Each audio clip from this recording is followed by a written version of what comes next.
Good evening all, welcome to YSE. ఈ వీడియోలో important current affairs discuss చేద్దాం. So first headlines చూద్దాం.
So next current affair వచ్చేటప్పటికి మనకి ప్యారిస్ అగ్రిమెంట్కి సంబంధించింది.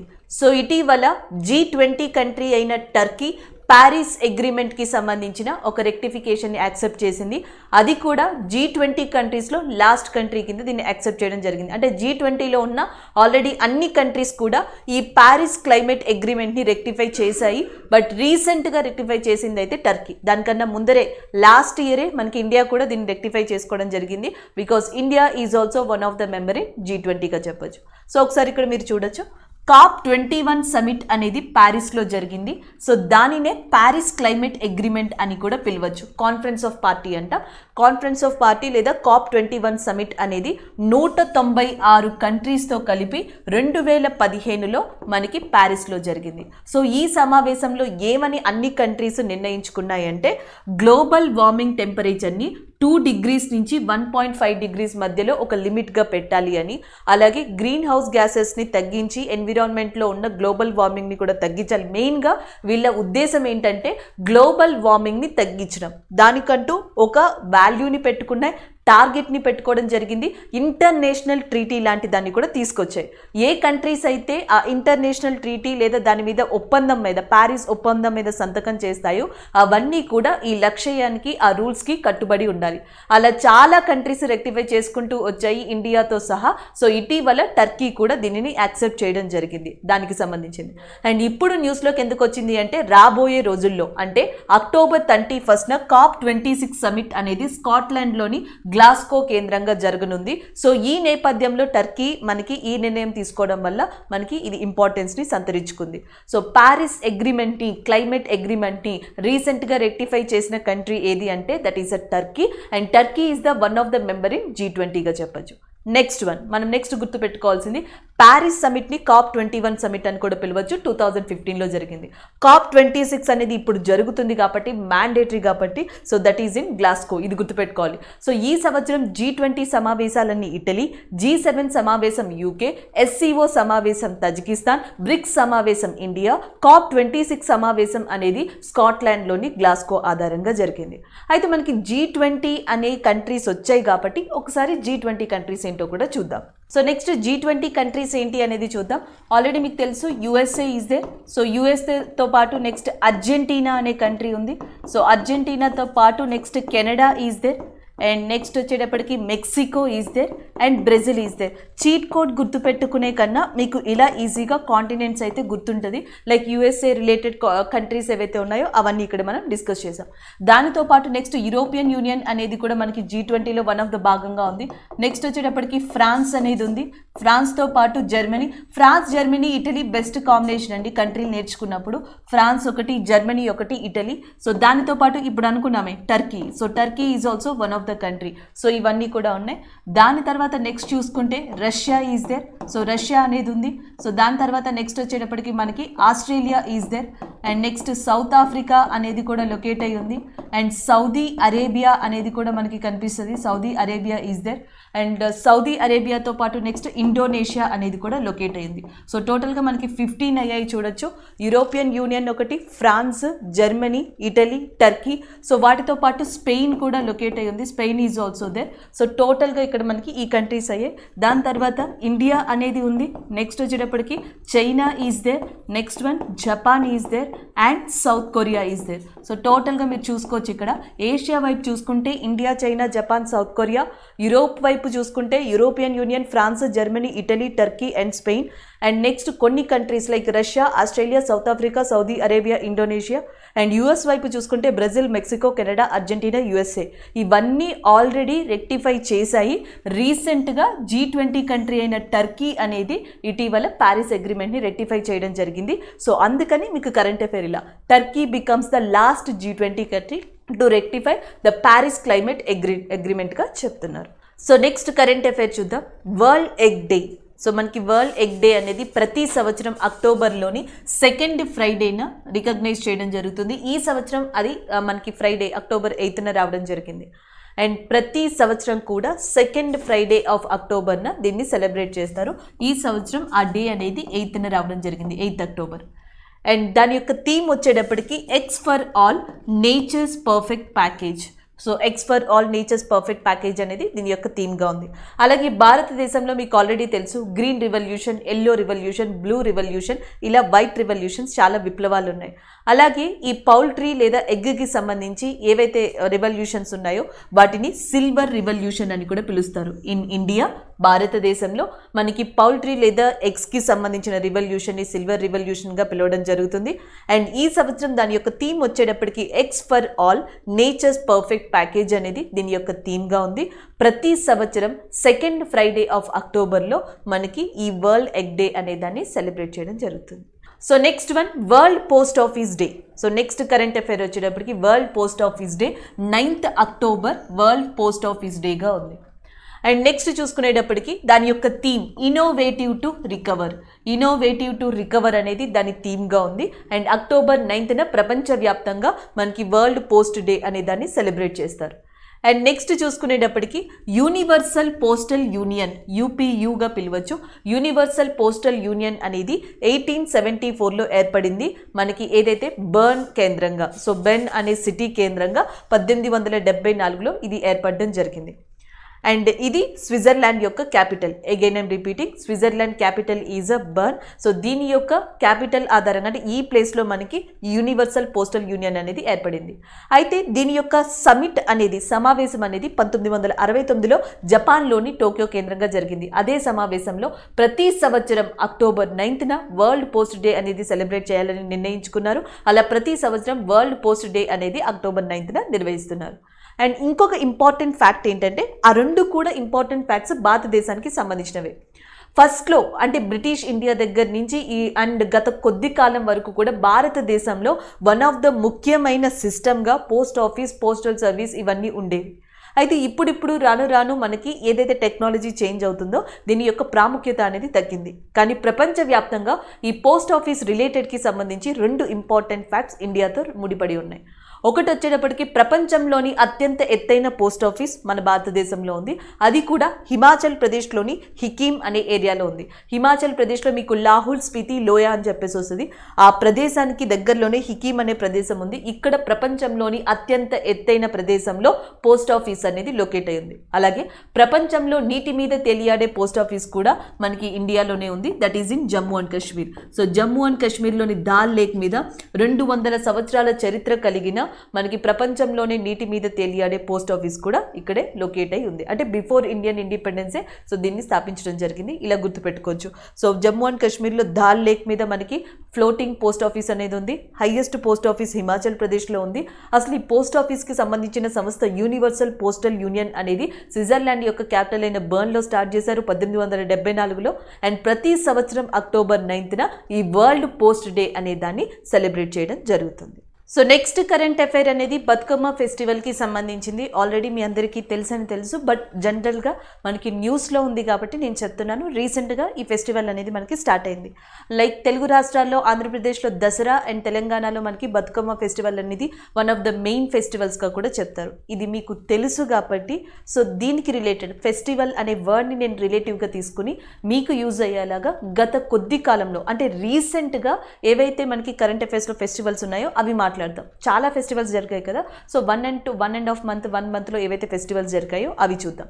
ఒకటి వచ్చేటప్పటికి అక్టోబర్ ఫెస్ట్ ఇది జరగలేదు, బట్ ఇది మాత్రం కరెంట్ అఫైర్లో ఉంది. ఎందుకంటే జర్మనీలోని మ్యూనిచ్ అనే ప్రాంతంలో సో బవేరియన్ కల్చర్ అని చెప్పేసి ఉంటుందంట. దాంట్లో భాగంగా ఒక బీర్ ఫెస్టివల్ అనే దాన్ని సెలబ్రేట్ చేస్తారు ప్రతి సంవత్సరం. 1878 నుంచి ఈ ఫెస్టివల్ని సెలబ్రేట్ చేసుకుంటూ వస్తున్నారు. ఫస్ట్ టైం కోవిడ్ కారణంగా లాస్ట్ ఇయర్ కానీ ఈ ఇయర్ కానీ జర్మనీలో ఈ ఫెస్టివల్ని సెలబ్రేట్ చేయట్లేదు. సెకండ్ థింగ్ ఏంటంటే ఇది అక్టోబర్లో జరిగే ఫెస్టివల్. అక్టోబర్ సెకండ్ వీక్లో జర్మనీలోని మ్యూనిచ్ ప్రాంతంలో బవారియన్ కల్చర్ సంస్కృతికి చిహ్నంగా బీర్ ఫెస్టివల్ అక్టోబర్ ఫెస్ట్ అనే దాన్ని సెలబ్రేట్ చేస్తుంది జర్మనీ. ఈ సంవత్సరం కోవిడ్ దృష్ట్యా ఇది జరగలేదు, లాస్ట్ ఇయర్ కూడా జరగలేదు. సో దానికి సంబంధించింది. అండ్ ద నెక్స్ట్ వన్ కటి బీహు ఫెస్టివల్ అంటేనే అస్సాం మీకు గుర్తుంటుంది. సో లైక్ మనకి ఓణం అనేది కేరళ, పొంగల్ అనేది తమిళనాడు, దసరా ఆంధ్రప్రదేశ్, బతుకమ్మ అనేది మనకి ఎట్లా తెలంగాణలో, బీహు ఫెస్టివల్ అనేది అస్సాం. సో ఇక్కడ కతి బీహు అనేది ఏంటంటే ఒక హార్వెస్ట్ ఫెస్టివల్ లాంటిదండి. పంట సమయానికి వస్తుంది, పంట చేతికి వచ్చే టైం లేదా పంటలకి సంబంధించింది అంటాం కదా. సో అలాంటి ఫెస్టివల్గా అస్సాంలో దీన్ని చెప్పచ్చు. అండ్ రీసెంట్ కరెంట్ అఫైర్ అన్నాను కాబట్టి లడాఖ్కి సంబంధించిన హిమాలయన్ ఫిలిం ఫెస్టివల్ అనేది రీసెంట్గా లడాఖ్లో కండక్ట్ చేయడం జరిగింది, దానికి సంబంధించింది. అలాగే నెక్స్ట్ వచ్చేటప్పటికి Nuakhai Juhar festival which is celebrated in Odisha. ఇది కూడా హార్వెస్ట్ రిలేటెడ్గానే చెప్పచ్చు. నెక్స్ట్ వచ్చేటప్పటికి వాంచువా ఫెస్టివల్ ఇన్ అస్సాం, ఒక డాన్సింగ్ ఫెస్టివల్ లాంటిది. సెర్టెన్ గ్రూప్ ఆఫ్ ట్రైబ్స్ ఒక డాన్సింగ్ ఫెస్టివల్ లాగా వాంచువా ఫెస్టివల్ని సెలబ్రేట్ చేస్తారు అస్సాంలో. నెక్స్ట్ సేమ్ హార్వెస్టింగ్ పంటలకి సంబంధించిందే హరేలా అనే పండుగని ఉత్తరాఖండ్లో సెలబ్రేట్ చేయడం జరుగుతుంది. సో హరేలా అనేది ఉత్తరాఖండ్లో ఫెస్టివల్, వాంచువా అనేది అస్సాం, నౌకాయ్ జోహార్ అనేది ఒడిస్సాలోనే మీకు ఆల్రెడీ తెలుసు. రుకునా రథయాత్ర, పూరి జగన్నాథ్ యాత్ర, పీటా ఆన్ వీల్స్ ఇవన్నీ కూడా మనకి ఒడిస్సాలో జరిగే సెలబ్రేషన్స్గా చెప్పొచ్చు, ఫెస్టివల్స్గా. నెక్స్ట్ లడాఖ్లో హిమాలయన్ ఫిలిం ఫెస్టివల్తో పాటు లడాక్ అంటేనే మీరు గుర్తుపెట్టుకోవాల్సిన జీకే ఫ్యాక్ట్ అండి, హెమీస్ ఫెస్టివల్. ప్రతి సంవత్సరం చాలా ఘనంగా జరుపుతారు మనకి హెమీస్ ఫెస్టివల్ అనేది లడాక్ కేంద్రంగా. ఇంకా బీహు ఫెస్టివల్ అంటే అస్సాం, హార్నబిల్ ఫెస్టివల్ అంటే నాగాలాండ్గా గుర్తుపెట్టుకోవచ్చు. సో జర్మనీకి సంబంధించి అక్టోబర్ ఫెస్ట్. ఇవే కాకుండా చాలా ఫెస్టివల్స్ ఉన్నాయి. Like tulip festival, Jammu and కాశ్మీర్లో జరిపే ట్యూలిప్ ఫెస్టివల్. అండ్ పంజాబ్ విషయానికి వచ్చేటప్పటికి లోసారా ఫెస్టివల్ అని చెప్పేసి ఉంటుంది పంజాబ్లో, దీన్ని చాలా ఫేమస్గా జరపడం జరుగుతుంది. సో ఇలాంటివి కొన్ని ఇంపార్టెంట్ ఫెస్టివల్స్ మీరు గుర్తుపెట్టుకోండి. సో నెక్స్ట్ కరెంట్ అఫైర్ ఒక స్టార్ అవార్డ్స్కి సంబంధించింది. So federation of Indian hockey అనేది ఇటీవల 2021కి గాను పలు కేటగిరీస్లో అవార్డ్స్ని ప్రకటించడం జరిగింది, దానికి సంబంధించిన current affair. So coach of the year men and women category, player of the year men and women category, rising star of the year men and women category, ఇలా పలు విభాగాల్లో భారతదేశానికి సంబంధించిన హాకీ క్రీడాకారులకి అవార్డ్స్ని ప్రకటించడం జరిగింది, దానికి సంబంధించిన కరెంట్ అఫైర్. సో టోటల్గా మీకు ఇక్కడ నేను 4 కేటగిరీస్ ఇచ్చాను. సో ఫస్ట్ కేటగిరీ అనేది చూద్దాం. Coach of the year men and women విభాగంలో సో మెన్ విభాగానికి సంబంధించి ఆస్ట్రేలియన్ ఫార్మర్ హాకీ ప్లేయర్ అయిన గ్రహం రెయిడ్కి ఇవ్వడం జరిగింది. అలాగే women coach of the year విభాగానికి సంబంధించి నెదర్లాండ్స్ ప్లేయర్ అయిన మనకి ఎవరైతే షోర్డ్ మార్జ్నే అనే పర్సన్ ఉన్నారో, షోర్డ్ మార్జ్నే అనే పర్సన్ నెదర్లాండ్కి చెందిన వ్యక్తి అండ్ ఫార్మర్ హాకీ ప్లేయర్ అయిన. సో ఆయన విమెన్ కోచ్ ఆఫ్ ద ఇయర్గా, ఈయన మెన్ కోచ్ ఆఫ్ ద ఇయర్గా అవార్డుని పొందారు అండ్ హాకీ విభాగంలో. And second thing next category చూసుకునేటప్పటికి player of the year category. So player of the year కేటగిరీలో మనకి విమెన్ విభాగానికి సంబంధించి గుర్జిత్ కౌర్ అనే పర్సన్కి player of the year award వచ్చింది. మెన్ విభాగానికి సంబంధించి హర్మన్ ప్రీత్ సింగ్ అనే పర్సన్కి రావడం జరిగింది. అంటే ఈ సంవత్సరం player of the year men కేటగిరీలో హాకీ ప్లేయర్గా నిలిచారు హర్మన్ ప్రీత్ సింగ్, అండ్ విమెన్లో మనకి నిలిచింది గుర్జిత్ కౌర్ గారు. అండ్ నెక్స్ట్ వచ్చేటప్పటికి third one goal keeper category. So goal keeper కేటగిరీలో విమెన్స్కి సంబంధించి సవిత అండ్ నెక్స్ట్ మెన్కి సంబంధించి పిఆర్ శ్రీజేష్ అనే పర్సన్ మనకి ఈ అవార్డుని దక్కించుకున్నారు. Next one rising star of the ఇయర్లో అండ్ మెన్ కేటగిరీకి సంబంధించి వివేక్ ప్రసాద్, విమెన్ కేటగిరీకి సంబంధించి షర్మిలాదేవి ఈ అవార్డుని అందుకోవడం జరిగింది. మెయిన్గా మీరు గుర్తుపెట్టుకోవాల్సింది player of the year. So హాకీకి సంబంధించి player of the year award అనేది ఈ సంవత్సరం విమెన్ కేటగిరీలో గుర్జిత్ కౌర్కి అండ్ మెన్ కేటగిరీలో హర్మన్ ప్రీత్ సింగ్కి రావడం జరిగింది. సో ఇది చాలా చాలా ఇంపార్టెంట్ కేటగిరీ. సో దాని తర్వాత మీరు సెకండ్ కేటగిరీలో గుర్తుపెట్టుకోవాల్సింది goal keeper award. So goal keeper award కూడా మెన్ కేటగిరీలో పిఆర్ శ్రీజేష్కి, విమెన్ కేటగిరీలో సవితాకి రావడం జరిగింది. మిగతావి ఆప్షనల్ అండి, మీ రివిజన్ బట్టి వీటిని గుర్తుపెట్టుకోవచ్చు. అలాగే FIH అనేది federation of Indian hockey association అనేది ఇండియాలో ఒక ప్రోగ్రామ్ని కండక్ట్ చేసింది ఇటీవల. దాన్నే హీరో కనెక్ట్స్ అని చెప్పేసి పిలవడం జరుగుతుంది. అంటే ఆల్రెడీ సీనియర్ హాకీ ప్లేయర్స్ కానీ హాకీలో లెజెండరీ పర్సన్స్ ఇండియాలో ఎవరైతే ఉన్నారో సో వాళ్ళని మిగతా ఇప్పుడు అప్కమింగ్ జనరేషన్లో ఉన్న హాకీ ప్లేయర్స్తో ఇంటర్ కనెక్ట్ చేయడానికి హీరో కనెక్ట్స్ అనే దాన్ని స్టార్ట్ చేసింది. భారతదేశంలోని ఫెడరేషన్ ఆఫ్ ఇండియన్ హాకీ అనే దానికి ప్రస్తుతం ప్రెసిడెంట్గా నరేంద్ర బాత్రా అనే పర్సన్ ఉన్నారు. సో ఈయన్ని కూడా గుర్తుపెట్టుకోవాలి. ఇండియాకి సంబంధించండి. అదే కనుక ఫెడరేషన్ ఆఫ్ ఇంటర్నేషనల్ హాకీ అని ఉందనుకోండి. So federation of international hockey అనే దానికి ప్రెసిడెంట్గా ప్రస్తుతం మనకి లియోనార్డో ఉన్నారు. So Leonardo is a present president of federation of international hockey. అదే FIH ఇండియాకి సంబంధించి అయితే మాత్రం నరేంద్ర బాత్రా గారు ప్రెసిడెంట్గా ఉండడం జరిగింది. అలాగే హాకీకి సంబంధించి భారతదేశంలో ఒక ప్రత్యేక గుర్తింపు ఉంది. అది కూడా ధ్యాన్ చంద్ వారు లెజెండరీ హాకీ ప్లేయర్గా ధ్యాన్ చంద్ గారిని చెప్పొచ్చు. అలాంటి ధ్యాన్ చంద్ గారి యొక్క పుట్టినరోజుని ఇండియాలో నేషనల్ స్పోర్ట్స్ డేగా చేశారు. ఆగస్టు 29 అనేది నేషనల్ స్పోర్ట్స్ డేగా ఉంది. సో అది కూడా మీరు ఇక్కడ రివిజన్లో గుర్తుపెట్టుకోవచ్చు. So this is all about that FIH hockey star awards of 2020-21. So next current affair ఒక అపాయింట్మెంట్కి సంబంధించింది. Ashok Kumar Gupta is in news. So ఈయన already competition commission of India CCI అంటాం, కాంపిటీషన్ కమిషన్ ఆఫ్ ఇండియాకి చైర్మన్గా ఉన్నారు. అయితే ఇటీవల NFRA national finance reporting authority, national finance reporting authority అనే దానికి అదనంగా చైర్మన్గా బాధ్యతల్ని చేపట్టారు ఇటీవల అశోక్ కుమార్ గుప్తా గారు. దానికి సంబంధించింది ఇది వరకు నేషనల్ ఫినాన్స్ రిపోర్టింగ్ అథారిటీకి రంగాచారి శ్రీధరన్ గారు చైర్మన్గా ఉండేవాళ్ళు. సో రంగాచారి శ్రీధరన్ గారి యొక్క ప్లేస్లో ఇటీవల కాంపిటీషన్ కమిషన్ ఆఫ్ ఇండియాకి చైర్మన్గా ఉన్న అశోక్ కుమార్ గుప్తా గారికి ఈ బాధ్యతల్ని అప్పగించడం జరిగింది 3 సంవత్సరాల పదవీ కాలానికి గాను. అంటే కాంపిటీషన్ కమిషన్ ఆఫ్ ఇండియాకి కానీ నేషనల్ ఫినాన్స్ రిపోర్టింగ్ అథారిటీకి కానీ ప్రస్తుతం చైర్మన్గా ఉన్నది అశోక్ కుమార్ గుప్తా గారు. So next current affair, the first ever para Olympics in that 2023 in Africa.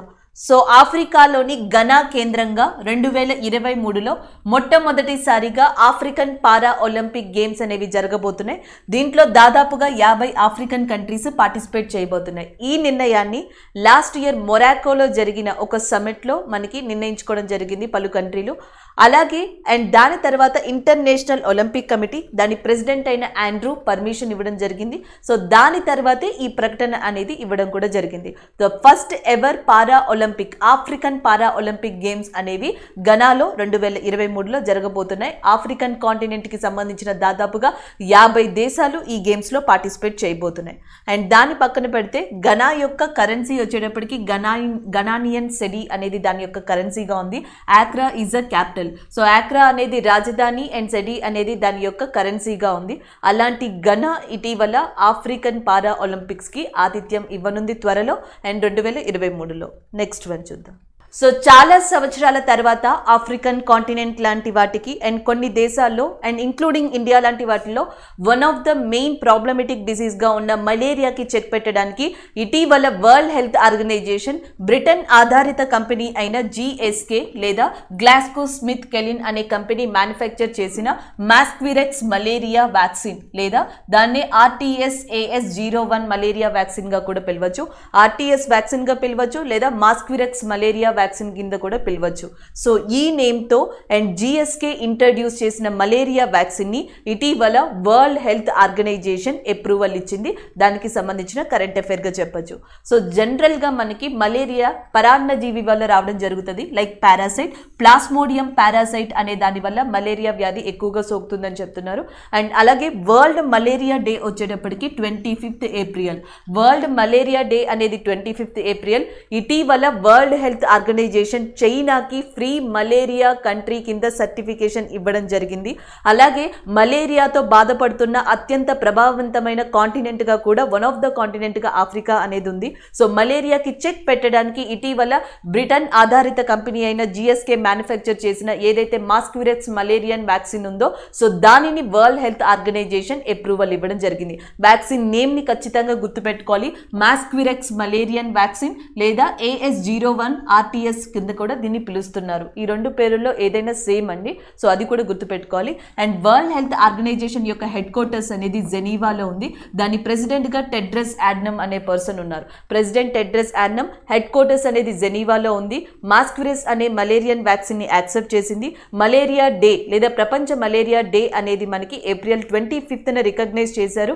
And as well as malaria అనేది పారాసైట్ లేదా పరాన్నజీవి ప్లాస్మోడియం పారాసైట్ వల్ల సోకుతుంది అని కూడా చెప్పడం జరుగుతుంది. సో ఇవి మీరు ఓవరాల్గా దీనికి సంబంధించి గుర్తుపెట్టుకోవాల్సిన కీ ఫ్యాక్టర్స్.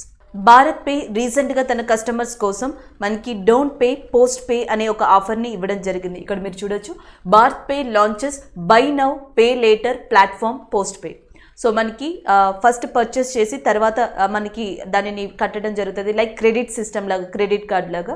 సో తన కస్టమర్స్ కోసం దాదాపుగా ఇంట్రెస్ట్ ఫ్రీ క్రెడిట్ లిమిట్ని దాదాపుగా 10 లక్షల వరకు ప్రొవైడ్ చేస్తూ పోస్ట్ పే అనే సర్వీస్ని ఇటీవల భారత్ పే తన కస్టమర్స్కి అందించనుంది. దానికి సంబంధించిన current affair. So BharatPe launches buy now pay later platform on the name of post పేగా చెప్పొచ్చు. ఇంట్రెస్ట్ ఫ్రీ క్రెడిట్ లోన్ని దాదాపుగా మ్యాక్సిమం లిమిట్ వచ్చేసి ఈ స్కీమ్కి 10 లక్షల వరకు అని అది మెన్షన్ చేయడం జరిగింది. సో దానికి సంబంధించిన కరెంట్ అఫైర్ ఇది. So next one, Abiy Ahmed Ali is in news. So ఈయన గురించి ఆల్రెడీ చాలా మందికి తెలుసు. ఇథియోపియన్ మనకి ప్రైమ్ మినిస్టర్గా ఉన్నారు మనకి అబీ అహ్మద్ అలీ. అయితే రీసెంట్గా ఈయన రీఎలెక్ట్ అవ్వడం జరిగింది తిరిగి ఇథియోపియన్ ప్రైమ్ మినిస్టర్గా. అండ్ దానికి సంబంధించిన కరెంట్ అఫైర్, ఇథియోపియన్ ప్రైమ్ మినిస్టర్గా ఆల్రెడీ ఉన్న అబీ అహ్మద్ అలీ తిరిగి మళ్ళీ దానికి ప్రైమ్ మినిస్టర్గా రీఎలెక్ట్ అవ్వడం జరిగింది. అలాగే నెక్స్ట్ చూసుకుంటే ఇథియోపియా యొక్క క్యాపిటల్ వచ్చేటప్పటికి ఎడిస్ అబాబ్ అనేది దాని యొక్క క్యాపిటల్గా ఉంది. అండ్ కరెన్సీ విషయానికి వచ్చేటప్పటికి ఇథియోపియన్ బిర్ అనేది దాని కరెన్సీగా ఉంది. And Ethiopia is one of the most populated and landlocked country.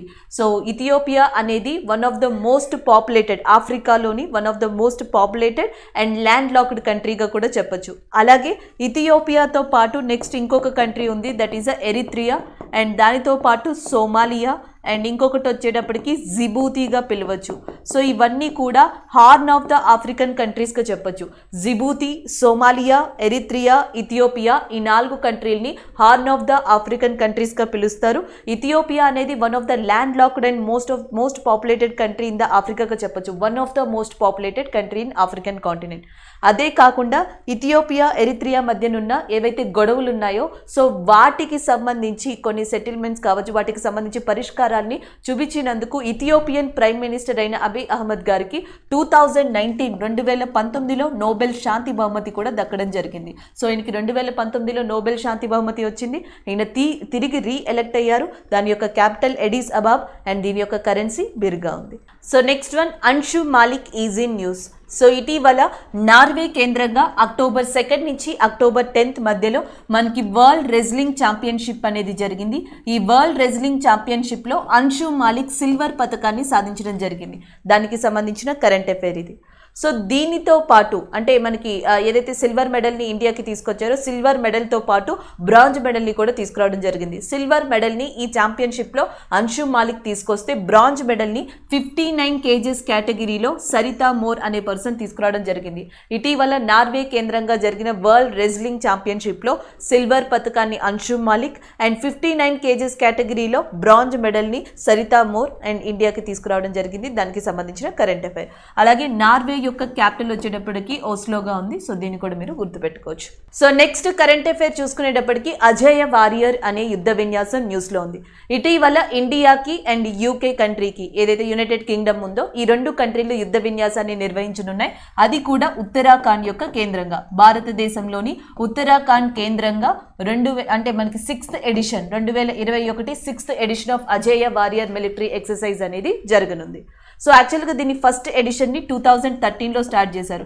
2013లో Belgaum కేంద్రంగా స్టార్ట్ చేయడం జరిగింది. అది కూడా కర్ణాటక ప్రాంతంగా. సో కర్ణాటకలోని బెల్గాం కేంద్రంగా సో 2013లో మొట్టమొదటిసారిగా అజేయ వారియర్ అనే యుద్ధ విన్యాసం ఇండియాకి యూకేకి మధ్యలో జరిగింది. ఇప్పుడు 6th ఎడిషన్ అనేది ఇటీవల ఇండియాలోని ఉత్తరాఖండ్లో ఉన్న చౌబాతియా అనే ప్రదేశంలో మనకి కండక్ట్ చేయబోతున్నారు. అది ఇక్కడ సంబంధించిన కరెంట్ అఫైర్ అండి. అలాగే నెక్స్ట్ ఇండియన్ ఎయిర్ ఫోర్స్కి and as well as UK air ఫోర్స్కి మధ్య ఉన్న ఒక యుద్ధ విన్యాసాన్ని ఇంద్రధనుష్గా మనం గుర్తుపెట్టుకోవచ్చు. Indradhanush is a Indian air force and UK air ఫోర్స్కి మధ్య ఎగ్జిస్ట్ అయ్యున్న యుద్ధ విన్యాసం. అలాగే నావీకి సంబంధించి ఇండియన్ నావీకి అండ్ యూకే నావీకి సంబంధించి ఒక యుద్ధ విన్యాసంగా కొంకన్ అనే దాన్ని గుర్తుపెట్టుకోవచ్చు.